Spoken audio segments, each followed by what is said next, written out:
This is a rare event at Vandy. Just the third time in the last 75 years that Vandy is hosting a ranked versus ranked game. Oh, and there's a lot of purple and gold that has come to Music City. Number 10 LSU, number 17 Vanderbilt. And the All-State playoff predictor, it frames the importance of this game. Yeah, the winner stays in contention, but look at what happens to the playoff percentages with a loss today. He and his teammates got tight. They held on too tight. He said today we have to win the time of possession game. When we possess the ball, we're loose and free. That's when they're at their best, Tess. Katie, Vandy won the toss. They elected to defer. Who has put forth a great effort with the winning ways here. 2nd and 10 for Nussmeier, as he's able to connect with Berrien Brown, the transfer from Kentucky. Tackle made by Longwell. He's done a great job in the portal. He's done a great job on his staff. Completely different expectations at Vanderbilt now. Had an interesting conversation with Coach a day ago about it. Here's Richardson on the return. Trey Richardson finds a seam. Would you look at Trey Richardson weaving his way all the way out near the 43-yard line. 2nd and 9, jet motion, play action off of it as they set up the screen. This is Stowers against that LSU defense, Katie, without a star. Bernard Gooden, defensive tackle, also out for LSU. Here's 3rd down and 4. Pavia. It is caught and complete to Cole Spence, the other tight end, and it's a 1st down Vandy. This way here, and then the in routes coming right behind it. So that's the second read in the progression. And how about the stretch from a 6'7" tight end? And Pavia gets a 4-man rush as he is able to connect with Stowers. 5'10", it's not always easy to see. This makes it a lot easier. Then you've got Stowers outside. Really nice route. Pavia. This is what he can do, and he's got a lot of green space to do it. As Pavia gets it all the way down to the 1-yard line. 10-pounder, he never slides. He puts his body on the line. It's under further review. The ruling on the field for the touchdown. And looking at that angle there, Joe, I think he's a bit short of the end zone. I know it was called a touchdown on the field, but it looked as though he got tackled and his knee goes down there, and the ball is definitely short. I mean, you could hear of the end zone. You could hear by my voice as to what I thought from all the way up here. But one of the officials on the far side, Alexander, with a good block, and he kept his balance to dive ahead. Let's get back into that conversation about Vanderbilt and what they do.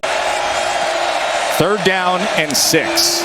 Pavia, pressure off the edge, but he gets to the outside of Harold Perkins, who tries to chase him, and Pavia strides out for a 1st down. And Woodland coming out here. He's got Perkins coming right here, and Pavia just shows his quicks. He's able to break the contain, and there was no hesitation. Actually outruns Perkins, one of the faster linebackers in all of college football. Pavia showing off that athleticism. Jesse, we have done so many LSU games during 2nd and 8 from midfield. Pavia sidearms it to Stowers.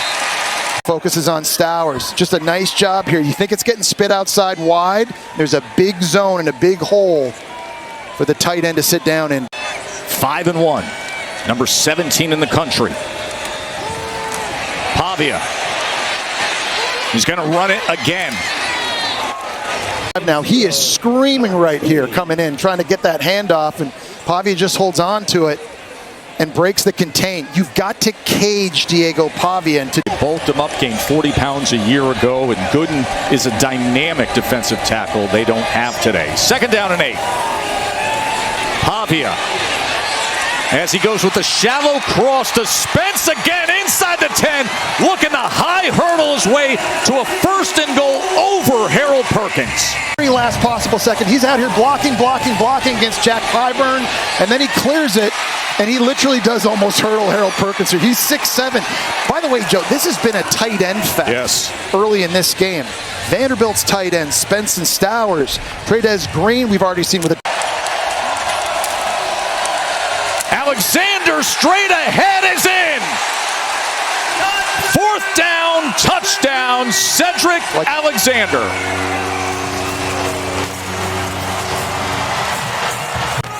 locked up with Walter Mathis right in the middle, number 53. He's able to clear up that space for Cedric Alexander. Great effort. 39 seconds in that one timeout for Diego Pavia as he's going to launch it downfield, and he gets it complete to Sherrill.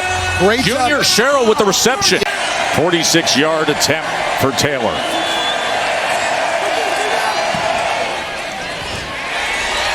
Great lift and rotation, and right on through, and well managed in the final seconds by Clark Lee's offense and Diego Pavia. Cedric Alexander, he had a 4th and goal touchdown run himself. Alexander went for 8 yards to open up this second half.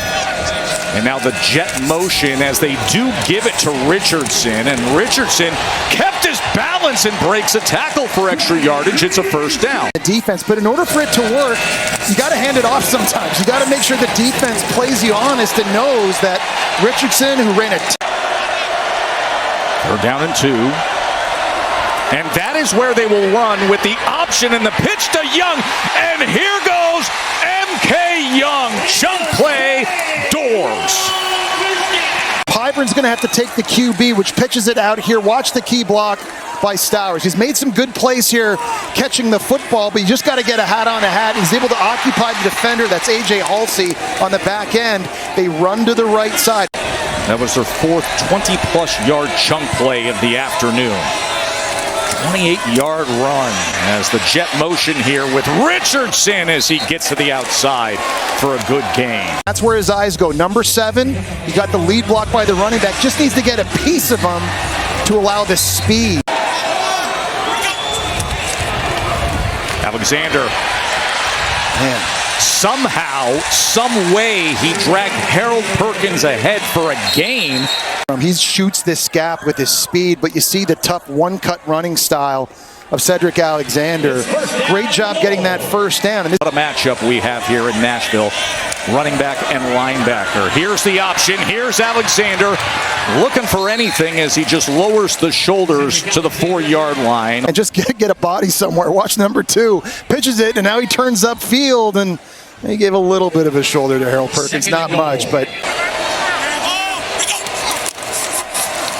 Pavia to the end zone, wide open touchdown, Cole Spence. 24-13 right now, Jess. Whether it's out in the field or down in the goal line, Spence and Stowers making their presence felt. Diego Pavia is feeling it. All the momentum on Vandy's side. LSU has got to answer when we come back. 4 points, they feel like they optimize their possessions and limit LSU's, but you just have the sense this game is taking a very different tone as Cedric Alexander drives ahead. Going to the strong side over here, they're just collapsing this whole side of LSU's D-line. The bigger bodies, that time lined up on the right side. Second down, Pavia able to stay. And then he pumps, and then he's going to run it himself, and he tried to leap ahead. Every time number 2 takes the football, because this guy absolutely will never slide. 5'10", 207 pounds. He's just putting his body on the line. And when you hear coaches talk about how a guy galvanizes a team, when you do stuff like that. They got stops and a turnover on downs last time in this spot. It is 4th and 1. They're going for it. Here's Pavia, 4th and 1. What magic does he have left? Are you kidding me? M.K. Young dashing and dancing and getting a first down. Look at everybody from LSU going to the right. Gets LSU. Please reset the game clock to 3 minutes, 36 seconds. 3-3-6. Jet motion, they fake it. They hand off on the inside with M.K. Young instead, who's tackled by Weeks. 2nd and 4. Pavia. He gets it to Sherrill, and let's see where they mark this. Another first down for Vandy. Pressure off the edge. He steps up, and now he's going to run for the end zone and score. Diego Pavia. Courageous 4th down conversion. But in the end, Pavia just being a gamer. Touchdown run, 10-point lead. Turn it over to Garrett Nussmeier in the Tigers offense. And Nussmeier sacked. Nussmeier is brought down. Zaylen Wood was there. And he absolutely bull rushed DJ Chester. I mean, you can't do it any better than this right here. Literally just runs right through the backup left tackle of LSU. Had no chance, did Nussmeier. And Katie's been doing a great job all game reporting on and updating us on Tyree Adams, their starting left. So they try to get it into space right away, and it's a tackle for loss as Johnson was brought down by Mark Davis. Well, they went empty. Vanderbilt just put 8 guys in the back end, and nobody blocked the outside defender, Mark Davis. Look at that. You got 2 tight ends out there, 2 big guys. Second punt. And he drives this all the way back, and Height returns it.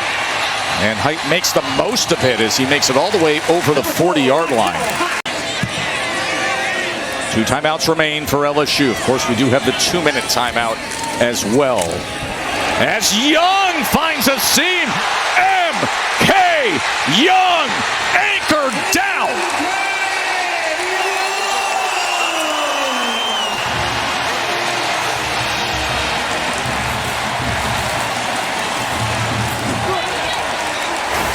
Cade McConnell, the quick guard, gets a great down block right here, and then they pull the strong guard, Chase Mitchell, the other way, and that creates the seam. And M.K. Young, stepping in for an injured and banged up Cedric Alexander, hits the Jets, gets into the second level, and a massive explosive play now has Vandy at the 15-yard line. Pavia, he's going to run straight ahead. Pavia, first down, Vandy. And it's smart to go down because now the game is over. He understands exactly how much clock is left. You get that first down. Again, LSU gets out of their pass rush lanes. It has killed them over and over in this game. Hey, Vandy is 6-1 for the first time since 1950. Today was the first time that Vandy was a favorite against a ranked team. And Coach Clark Lee